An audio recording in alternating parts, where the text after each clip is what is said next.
안녕하세요. 대출 상담사입니다. 금융사에서 주택담보대출 상품을 취급하면서 대출이 필요한 금융소비자에게 도움되는 정보를 공유하고 있습니다.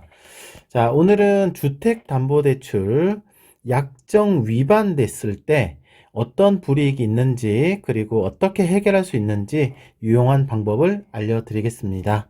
자, 주택담보대출 약정 위반됐을 때 빠르게 대환 갈아타면 불이익 없이 해결할 수 있습니다. 라는 주제로 설명드리겠습니다. 자, 첫 번째로 대출 규제 추가 약정과 불이익에 대해서 설명드리겠습니다. 자, 주택담보대출 받을 때 정부의 대출 규제로 인해서 아래 사항 중에서 한두 가지 정도 추가 약정을 하게 됩니다. 자, 총 세 가지가 있는데 주택을 추가로 구입 금지 약정, 주택을 추가로 구입하지 않겠다. 근데 여기서 구입이란 매매에 당연히 포함되고요. 신축하는 것도 안 되고 증여를 통해서 취득하는 것도 금지가 된다는 내용입니다. 상속만 상관없고요.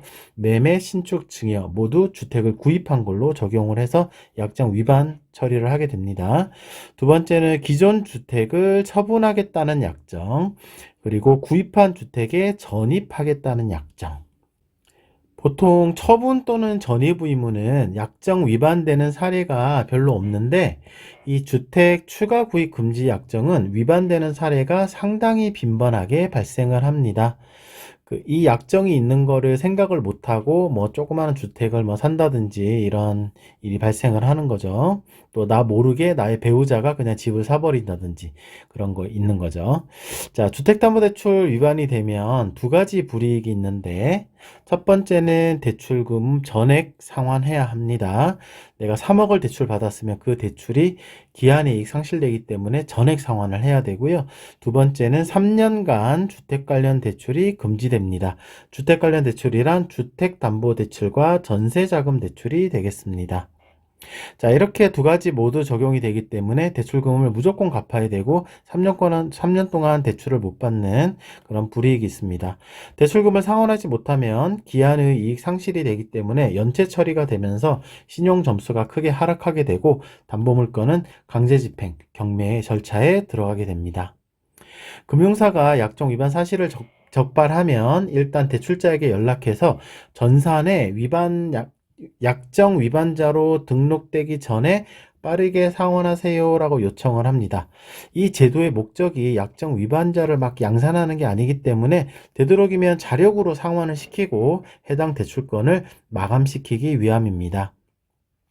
자, 다행히도 자금이 있어서 상환할 수 있다면 다행이지만 그렇지 못한 경우가 대부분이죠. 그래서 이렇게 갑자기 거액의 대출금을 상환해야 하는 경우에 유용하게 활용할 수 있는 상품이 대환대출 상품이 되겠습니다.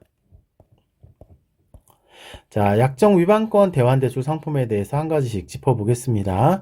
약정 위반된 주택담보대출을 새로운 대출로 대환, 즉 갈아타면서 해결할 수 있습니다.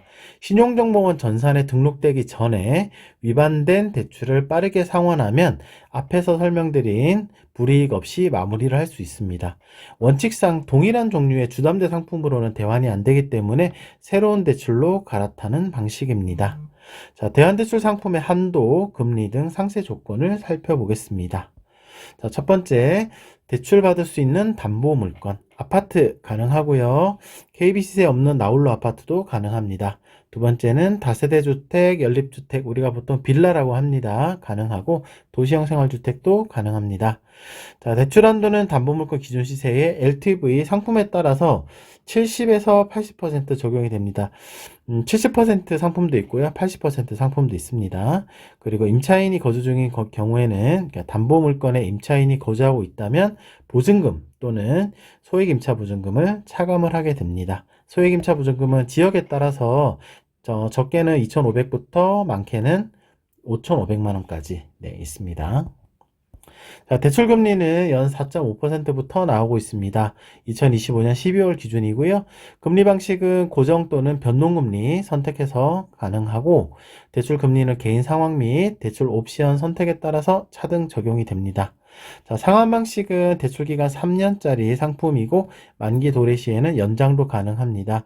보통 이렇게 3년짜리로 갈아탔다가 뭐 1년 정도 지나서 금리 낮은 상품이 있으면 또 갈아타기도 가능합니다.